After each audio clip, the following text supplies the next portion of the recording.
Hello बच्चों, कैसे हैं आप बच्चों। आज हम पढ़ेंगे कक्षा 8 सामाजिक अध्ययन के अंतर्गत हमारे अतीत विषय का छठा चैप्टर बुनकर, लोहा बनाने वाले और फैक्ट्री मालिक। हम आपको बताएंगे इस पाठ से संबंधित प्रश्नों के उत्तर, लेकिन उससे पहले आइए देख लेते हैं एक झलक इस पाठ की, ताकि आपको पाठ अच्छे से समझ आ जाए और यहाँ पर जो आपको प्रश्नों के उत्तर बताए जाएंगे उन्हें आप अच्छे से समझ सकें। तो चलिए देखते हैं अध्याय 6 बुनकर, लोहा बनाने वाले और फैक्ट्री मालिक। तो बच्चों, आप देख रहे हैं ना, यहाँ पर यह है आपका चैप्टर 6 बुनकर, लोहा बनाने वाले और फैक्ट्री मालिक। आप इस पाठ को ध्यानपूर्वक पढ़ें बच्चों, चाहे आप यहाँ से पढ़ सकते हैं और चाहे अपनी पाठ्य पुस्तक से, लेकिन याद रहे एक बार इस पाठ को अच्छे से पढ़ लें। इस पाठ में आपको मालूम होगा कि कपड़ा और लोहा इस्पात उद्योग, इन दो उद्योगों का जो है क्या कुछ विशेष महत्व है और इनका गहन अध्ययन आप इस पाठ में कर पाएंगे। आप जानेंगे कि ब्रिटिश शासन के अंतर्गत भारतीय कारीगरों और उद्योगों की क्या दशा थी। ठीक है बच्चों, तो इस पाठ में आपको ये सब जानकारियाँ मिलने वाली हैं। पाठ काफ़ी बड़ा है बच्चों, लेकिन आप इसे समय लगाते हुए ध्यानपूर्वक एक बार अवश्य पढ़ लें और आप समझ पाएंगे कि इस पाठ में क्या कुछ बताया गया है। बाद में इस पाठ से संबंधित जो प्रश्नों के उत्तर हैं हम इसी वीडियो में आपको दिखाने वाले हैं। आप उन उत्तरों को अपनी नोटबुक में नोट करें और उन्हें अच्छे से याद करें। तो देख रहे हैं ना बच्चों, ये है कपड़ा और उद्योगों के बारे में महत्वपूर्ण जानकारी। आप इस पाठ को अच्छे से पढ़ें। देख रहे हैं बच्चों, इस पाठ को आप यहाँ से पढ़ सकते हैं और चाहे तो अपनी पाठ्य पुस्तक से, जिनके पास पुस्तक नहीं है वे आप जो है यहाँ से इस पाठ को अच्छे से पढ़ सकते हैं। और जिनके पास किताब है बच्चों, तो वो तो किताब से अपनी सीधे सीधे पाठ को पढ़ें और बाद में जुड़ जाएं हमारे साथ और यहाँ से प्रश्नों के उत्तर भी जान सकते हैं। तो ये है बच्चों आपका पूरा पाठ, और इसके बाद हम आपको बताएंगे इस पाठ से संबंधित प्रश्नों के उत्तर। देख रहे हैं बच्चों, तो ये है पूरा पाठ। आप वीडियो को रोकें और पाठ को अच्छे से पढ़ें। जो अंग्रेजी मीडियम वाले बच्चे हैं वे भी यहाँ पर जो है इस पाठ को पढ़ के समझ सकते हैं अच्छे से और बारीकी से समझ जाएंगे कि इस पाठ में क्या कुछ बताया गया है। और इस पाठ के जो प्रश्न उत्तर हैं जब उन्हें आप पढ़ेंगे तो आप जो है प्रश्नों का अर्थ भी समझ पाएंगे और उत्तरों को भी समझ पाएंगे कि यहाँ पर हमें क्या कहना है या क्या लिखना है। ठीक है बच्चों, तो यहाँ से आप देख सकते हैं और यहाँ पर जो है आपका ये पाठ पूरा होता है यहाँ पर, और इसके बाद यहाँ पर जो है प्रश्न आपके शुरू होते हैं। फिर से याद करें में आप देख सकते हैं यहाँ पर पहला प्रश्न है, यूरोप में किस तरह के कपड़ों की भारी मांग थी। जामदनी क्या है, बंडाना क्या है, अगरिया कौन होते हैं। ये सारे प्रश्न हैं आपके और इनके उत्तर हम आपको यहीं पर बताने वाले हैं। तो आप लगातार देखते रहें वीडियो और जुड़े रहें हमारे साथ। सभी पाठों के प्रश्न उत्तर हम इस चैनल में आपको दिखाते रहते हैं बच्चों, इसलिए आप चैनल को सब्सक्राइब करना भी ना भूलें। चैनल में हमारे साथ लगातार इसी प्रकार जुड़े रहें। तो चलिए जान लेते हैं अब इस पाठ से संबंधित प्रश्नों के उत्तर। तो ध्यान रहे बच्चों, आज हम पढ़ रहे हैं कक्षा 8 सामाजिक अध्ययन के अंतर्गत हमारे अतीत विषय का छठा अध्याय बुनकर, लोहा बनाने वाले और फैक्ट्री मालिक। हम आपको बता रहे हैं इस पाठ से संबंधित प्रश्नों के उत्तर। आप जब पाठ को पढ़ेंगे तो पाठ के अंत में आपको कुछ इस प्रकार से लिखा हुआ दिखाई देगा बच्चों, फिर से याद करें। और यहाँ पर आपके लिए पहला प्रश्न है, यूरोप में किस तरह के कपड़ों की भारी मांग थी। तो आप क्या लिखेंगे उत्तर बच्चों, उत्तर में लिखेंगे आप यूरोप में कपड़ों की मांग, इस प्रकार से हेडिंग डाल के, और सबसे पहले लिखेंगे मसलिन यानी कि मलमल का कपड़ा। नंबर 2 लिखेंगे कैलिको यानी सूती कपड़ा। नंबर 3 सिटज यानी कि छींट का कपड़ा। और नंबर 4 जामदानी यानी बारीक मलमल। तो इस प्रकार से आप चार प्रकार के कपड़ों की मांग जो है बता सकते हैं कि यूरोप में इनकी मांग थी। तो समझ गए ना बच्चों, ये है आपका पहला प्रश्न और उसका उत्तर। इसके बाद बात करते हैं यहाँ पर दूसरा प्रश्न, और यहाँ पर पूछा गया है बच्चों जामदानी क्या है। जामदानी क्या है, तो यहाँ पर जो है उत्तर में लिखेंगे आप जामदानी, और इस प्रकार से हेडिंग डालेंगे और पॉइंट में लिखेंगे बच्चों। नंबर 1 लिखेंगे जामदानी एक तरह का बारीक मलमल होता है जिस पर करघे में सजावट या करघे से सजावट चिन्ह बुने होते हैं। ठीक है बच्चों। दूसरा पॉइंट लिखेंगे, इसका रंग प्रायः स्लेटी और सफ़ेद होता है। आमतौर पर सूती और सोने के धागों का प्रयोग किया जाता है। तीसरा लिखेंगे आप पॉइंट बच्चों, बंगाल में ढाका और संयुक्त प्रांत जो कि वर्तमान में उत्तर प्रदेश में है लखनऊ में जामदानी बुनाई के सबसे महत्वपूर्ण केंद्र थे। ठीक है बच्चों। तो इस प्रकार से 3 पॉइंटों में आप जामदानी के बारे में अपना उत्तर दे सकते हैं।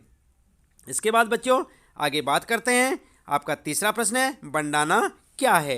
देख रहे हैं ना आप यहाँ पर, ये है आपका तीसरा प्रश्न और उत्तर लिखेंगे आप सबसे पहले बंडाना, फिर हेडिंग डालेंगे बच्चों और फिर पॉइंटों में लिखेंगे। नंबर 1, बंडानी शब्द का प्रयोग गले या सिर पर पहनने वाले चटक रंग के छापेदार गुलबंद के लिए किया जाता है। नंबर दूसरा पॉइंट लिखेंगे, यह शब्द हिंदी के बांधना शब्द से निकला है। इस श्रेणी में चटक रंगों वाले ऐसी बहुत सारी किस्म के कपड़े आते थे जिन्हें बांधने और रंगसाजी की विधियों से ही बनाया जाता था। और तीसरा पॉइंट लिखेंगे बच्चों, बंडाना शैली के कपड़े अधिकांशतः राजस्थान और गुजरात में बनाए जाते थे। ठीक है बच्चों। तो इस प्रकार से आप अपना तीसरा प्रश्न और उसका उत्तर लिखेंगे, उसे याद भी करें बच्चों। साथ साथ बात करते हैं यहाँ पर चौथा प्रश्न है आपका, अगरिया कौन होते हैं। उत्तर में लिखेंगे आप अगरिया और हेडिंग डाल के लिखेंगे, अगरिया लोहा बनाने वाले लोगों का एक समुदाय था जो मध्य भारत के गांव में रहते थे और लोहा गलाने की कला में निपुण थे। ठीक है बच्चों। छोटा सा उत्तर है यहाँ पर चौथे प्रश्न का। और यहाँ पर जो अगरिया के बारे में जानकारी दी गई कि अगरिया कौन थे। इसके बाद बात करते हैं बच्चों यहाँ पर, ये है आपका पांचवा प्रश्न और यहाँ पर है रिक्त स्थान भरें। यानी आपने यहाँ पर रिक्त स्थानों की पूर्ति करनी है बच्चों। और ये रिक्त स्थान दे रखा है आपके लिए, जैसे यहाँ पर देख सकते हैं पहले में कह है अंग्रेजी का सिटा शब्द हिंदी के शब्द से निकलता है। किस शब्द से निकलता है बच्चों। उत्तर लिखेंगे सिटज शब्द छींट शब्द से निकलता है। तो यहाँ पर क्या लिखेंगे आप बच्चों, जहाँ पर खाली स्थान है यहाँ पर लिखेंगे छींट। ठीक है बच्चों। और इसके बाद जो है ख वाला है दूसरा, टीपू की तलवार स्टील से बनी थी। कौन से स्टील से, ये लिखेंगे आप। उत्तर देख रहे हैं ना आप यहाँ पर, यूटाज स्टील से बनी थी। और तीसरा है गय वाला, भारत का कपड़ा निर्यात सदी में गिरने लगा। कौन सी सदी में बच्चों। उत्तर लिखेंगे 19वीं सदी में। यहाँ पर लिखेंगे 19वीं सदी में गिरने लगा। और इसके बाद अगले प्रश्न है बच्चों, आइए विचार करें। देख रहे हैं ना आप यहाँ पर। और प्रश्न है ये छठा प्रश्न है, विभिन्न कपड़ों के नामों से उनके इतिहासों के बारे में क्या पता चलता है। तो क्या पता चलता है बच्चों कपड़ों से, उनके नामों के इतिहास के बारे में क्या पता चलता है। उत्तर देखेंगे कपड़ों के नामों का इतिहास, इस प्रकार से आप लिखेंगे। उसके बाद हेडिंग डालेंगे आप और नंबर 1 लिखेंगे, नंबर 2, नंबर 3 पॉइंट बना के लिखेंगे बच्चों। ध्यान रहे, नंबर 1 में लिखेंगे आप अंग्रेजी की सिटा शब्द हिंदी के छींट शब्द से निकलता है या निकला है। हमारे यहाँ छींट रंगीन फूल पत्तियों वाले छोटे छापे के कपड़ों को कहा जाता है। दूसरा लिखेंगे पॉइंट बच्चों, बंडा, यानी कि बंडा शब्द का प्रयोग गले या सिर पर बांधने वाले चटक रंग के छापेदार गुलोबंद के लिए किया जाता है। यह शब्द हिंदी के बांधना शब्द से निकला है। इसके बाद बात करते हैं तीसरा पॉइंट लिखेंगे आप मस्तिन, यानी कि मलमल शब्द का प्रयोग इराक के मोसुल शहर के आधार पर है। यूरोप के व्यापारियों ने इराक के मोसुल शहर में अरब व्यापारियों के पास बारीक बुनाई का कपड़ा देखा तो उसे मसलिन कहने लगे। ठीक है बच्चों।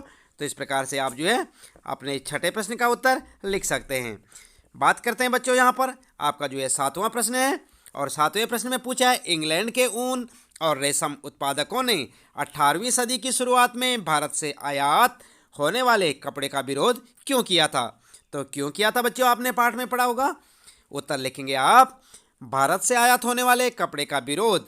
यहाँ पर हेडिंग डालेंगे आप बच्चों और उसके बाद लिखेंगे पॉइंट बनाकर। नंबर 1, इंग्लैंड में नए नए कपड़ा बनाने के कारखाने खुल रहे थे।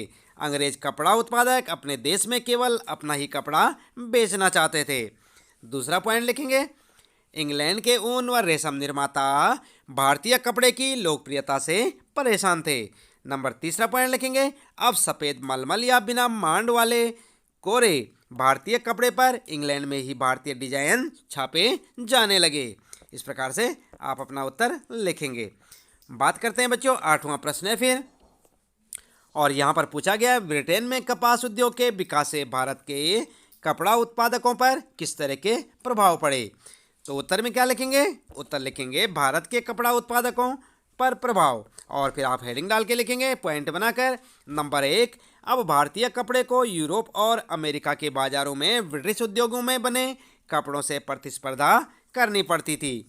दूसरा पॉइंट लिखेंगे भारत से इंग्लैंड को कपड़े का निर्यात कठिन हो गया क्योंकि ब्रिटिश सरकार ने भारत से आने वाले कपड़े पर भारी शुल्क यानी कि टैक्स लगा दिए थे। और तीसरा पॉइंट लिखेंगे बच्चों, ब्रिटिश और यूरोपीय कंपनियों ने भारतीय माल खरीदना बंद कर दिया। उसके एजेंटों ने तयशुदा आपूर्ति के लिए बुनकरों को पेशगी देना बंद कर दिया था। चौथा पॉइंट लिखेंगे इंग्लैंड में बने सूती कपड़े ने 19वीं सदी की शुरुआत तक भारतीय कपड़े को अफ्रीका, अमेरिका और यूरोप के परंपरागत बाजारों से बाहर कर दिया। इनकी वजह से हजारों बुनकर, लाखों सूत काटने वाली ग्रामीण महिलाएं बेरोजगार हो गई। ठीक है बच्चों, तो थोड़ा प्रश्न का उत्तर यहाँ पर थोड़ा बड़ा है बच्चों, लेकिन इसे आप अच्छे से लिखें, काफ़ी इंपॉर्टेंट प्रश्न है ये, और इसके उत्तर को आप याद करें। आगे बच्चों बात करते हैं प्रश्न नंबर 9, 19वीं सदी में भारतीय लोहा परगलन उद्योग का पतन क्यों हुआ। तो उत्तर क्या लिखेंगे, उत्तर लिखेंगे 19वीं सदी में भारतीय लोहा परगलन उद्योग का पतन, और हेडिंग डाल के लिखेंगे पॉइंट में लिखेंगे बच्चों। नंबर 1, औपनिवेशिक सरकार के नए वन कानूनों ने वनों को आरक्षित घोषित कर दिया। वनों में लोगों के प्रवेश पर पाबंदी लगने के कारण लोहा परगलकों के लिए कोयला बनाने के लिए लकड़ी मिलना बंद हो गई। दूसरा पॉइंट, 19वीं सदी के अंत तक ब्रिटेन से लोहे और इस्पात का आयात होने लगा, जिसके कारण स्थानीय प्रगालकों को द्वारा बनाए जा रहे लोहे की मांग कम होने लगी। तीसरा पॉइंट लिखेंगे बच्चों, कुछ क्षेत्रों में सरकार ने जंगलों में प्रवेश की अनुमति दे दी, लेकिन प्रगालकों को अपने प्रत्येक भट्टी के लिए वन विभाग को बहुत भारी टैक्स देने पड़ते थे, जिससे उनकी आय में कमी आ गई। ठीक है बच्चों, तो समझ गए ना आप लोहा प्रगालक कौन होते हैं, लोहे को गलाने वाले। और इस प्रकार से आप अपने इस 9वें प्रश्न का उत्तर लिख सकते हैं। बात करते हैं बच्चों यहाँ पर 10वां प्रश्न है, भारतीय वस्त्र उद्योग को अपने शुरुआती सालों में किन समस्याओं से जूझना पड़ा। यहाँ पर लिखेंगे आप किन समस्याओं से जूझना पड़ा।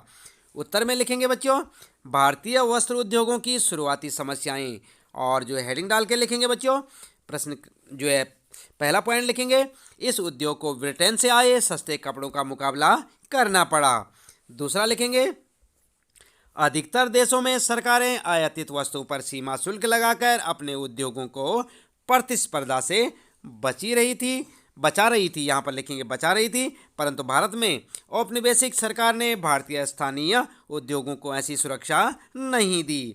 और तीसरा पॉइंट लिखेंगे बच्चों 1880 तक भारत के सूती कपड़ा पहनने वाले लगभग 2/3 लोग ब्रिटेन में बना कपड़ा पहनने लगे थे, जिससे हजारों बुनकर और लाखों सूत काटने वाली ग्रामीण महिलाएं बेरोजगार हो गई। ठीक है बच्चों, समझ गए ना आप। तो इस प्रकार से आप अपने इस 10वें प्रश्न का उत्तर लिख सकते हैं।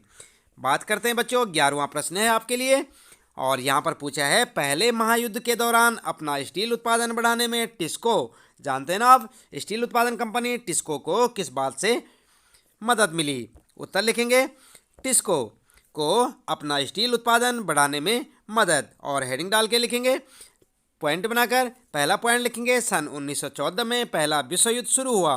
ब्रिटेन में उत्पादित इस्पात की खपत यूरोप में युद्ध की मांगों को पूरा करने के लिए होने लगी।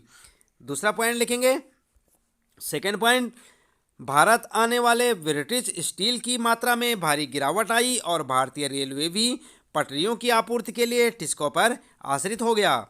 तीसरा पॉइंट लिखेंगे औपनिवेशिक सरकार ने युद्ध लंबा खींचने की स्थिति में टिस्को को युद्ध के लिए गोलों के खोल और रेलगाड़ियों के पहिए बनाने का काम सौंप दिया।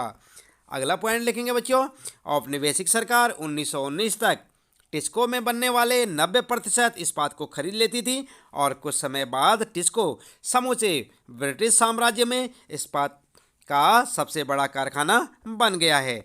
ठीक है बच्चों, तो इस प्रकार से आपका ये 11वां प्रश्न है बच्चों, और इसका उत्तर आप लिखेंगे। और ध्यान रहे बच्चों, काफ़ी इंपॉर्टेंट प्रश्न है ये भी, और इसके उत्तर को आप अच्छे से याद करें। इसके बाद बात करते हैं बच्चों, यहाँ पर जो है रेशमी कपड़ों की बुनवाई अकबर काल में कुछ आपके लिए जो है महत्वपूर्ण है। यहाँ पर बच्चों इन पॉइंटों को आप याद करें, जैसे कि रेशमी कपड़ों की बुनवाई अकबर काल से, और सेकंड है जरीदारी 19वीं शताब्दी से, और संगमरमर मुगल काल से, कालीन मुगल काल से, सूती वस्त्र मुगल काल से, चिकनकारी 320 ईस्वी पूर्व से, और धातु कार्य 3000 ईसा पूर्व से। ठीक है बच्चों, तो इस प्रकार से आप लिख सकते हैं और इसे याद करें। तो बच्चों ध्यान रहे, आज हम पढ़ रहे थे कक्षा 8 सामाजिक अध्ययन के अंतर्गत हमारे अतीत विषय का 6ठा चैप्टर बुनकर, लोहा बनाने वाले और फैक्ट्री मालिक। उम्मीद है कि आपको इस पाठ में बताए गए प्रश्नों के उत्तर अच्छे से समझ आए होंगे। आप इन्हें अपनी नोटबुक में नोट करें बच्चों, और उन्हें अच्छे से याद भी करें। इसके बाद बच्चों मिलते हैं आपको अगले अध्याय में। वीडियो देखना ना भूलें और लगातार इसी प्रकार जुड़े रहें हमारे साथ। यदि आपने चैनल को सब्सक्राइब नहीं किया तो अपने सभी सवालों के जवाब जानने के लिए और सामाजिक अध्ययन और कक्षा 8 के जो है सामाजिक अध्ययन और साथ ही साथ हिंदी वसंत के सभी पाठों को पढ़ने के लिए हमारे साथ इसी प्रकार लगातार जुड़े रहें और चैनल को सब्सक्राइब अवश्य कर दें। तो बच्चों आज के लिए इतना काफ़ी है। आपका दिन शुभ हो।